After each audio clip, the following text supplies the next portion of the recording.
மக்களே, இன்று நாம் திருக்குறள் 532ஆம் குறளை பார்க்கிறோம்.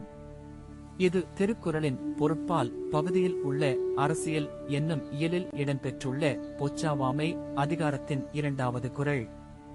பொச்சாப்பு கொல்லும் புகழை அறிவினை நிச்ச நிரப்புக்கொன் பிராங்கு. இந்த குறள் சொல்வது என்னவென்றால், வழக்கமாக புகழை தேடுவதால் நன்மை தீயாக மாறும் என்பதை காட்டுகிறது.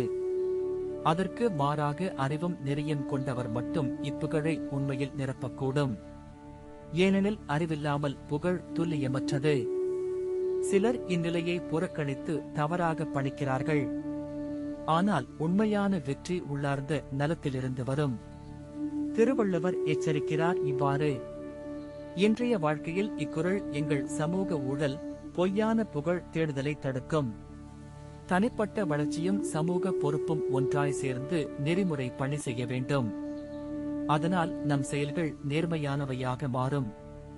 இந்த குறள் நல்ல விதியை எளிதாக வழிகாட்டுகின்றது. இதை பின்பற்றும் போது சமூகத்தில் நம்பிக்கை மற்றும் ஒற்றுமை வளர்ச்சி பெறும். அதனால் நமது அடுத்த தலைமுறைக்கும் சுத்தமான துவக்கத்தை வழங்கலாம். அடுத்த குறளில் மீண்டும் சந்திப்போம்.